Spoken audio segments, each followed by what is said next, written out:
సహస్ర తమ్ముడి వద్ద ఉన్న ఒక ఖరీదైన క్రికెట్ బ్యాట్ను దొంగిలించాలి అని బాలుడు 3 రోజుల కింద ప్లాన్ వేసుకున్నాడట. మరి ఏం బ్యాట్ ఉన్నదో ఏం కథ, ఏం బ్యాట్ ఉన్నా గవే బ్యాట్లు ఉంటాయి కదా. ఆ బ్యాట్ ఎట్లయినా దొంగిలించాలనుకున్నట. సోమవారం ఉదయం కృష్ణ రేణుకా దంపతులు బయటకు వెళ్ళడానికి గమనించిందట. సహస్ర ఆమె తమ్ముడు కూడా స్కూల్కు వెళ్ళి ఉంటారని భావించి పథకాన్ని అమలు చేసిండట. ఇంటి తాళం తెరిచేందుకు వంటగదిలోని కత్తిని జేబులో పెట్టుకుందట. తమ అపార్ట్మెంట్ పైనుంచి పక్కనే ఉన్న భవనం పెంట్ హౌస్ మీదకి దూకిండట.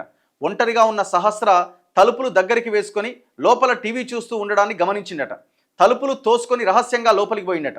ఓ గదిలో ఉన్న బ్యాట్ను తీసుకొని బయటకు వస్తుండగా అలికిడికి బాలిక తల తిప్పి చూసింది. కేకలు వేయడంతో పాటు అతడి చొక్కా పట్టుకొని నిలదీసింది. అమ్మా నాన్నలకు చెబుతానంటూ హెచ్చరించింది. దీంతో భయపడ్డ బాలుడు ఆమెను తోసేసి పొట్ట మీద కూర్చొని గొంతు నులిమి ఊపిరాడకుండా చేసిండు. ఆ పైన తన కత్తితో గొంతు కోయడంతో పాటు విచక్షణారహితంగా పొడిచిండు. తర్వాత అక్కడున్న హుండీని పగలగొట్టి నగదు తీసుకొని వచ్చిన మార్గంలోనే వెళ్ళిపోయిండు.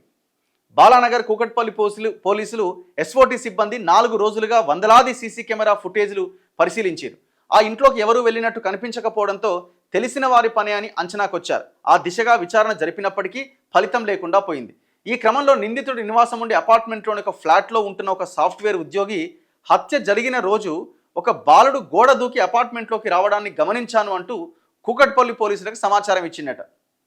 అతను చెప్పిన రూపురేఖల ఆధారంతో ఆ బాలుడు సమీపంలోని స్కూల్లో చదువుతున్నట్టుగా గుర్తించి ఆరా తీశారు. బాలుడు హత్య జరిగిన రోజు స్కూల్కు రాలేదని తెలుసుకున్నారు. అనంతరం ఇంటి వద్దనే ఉన్న బాలుని అదుపులోకి తీసుకుని ప్రశ్నించడంతో నిజం అంగీకరించిందట. హత్య చేసింది తానే అని, హత్య అనంతరం కత్తిని అక్కడే కడిగి ఇంటికి తీసుకొచ్చి రిఫ్రిజిరేటర్ పైన పెట్టిండట. రక్తపు మరకలు అంటిన టీషర్ట్ను వాషింగ్ మిషన్లో వేసిండట. చూడు వాడి ప్లాను, వన్ కథ, వ్యవహారము.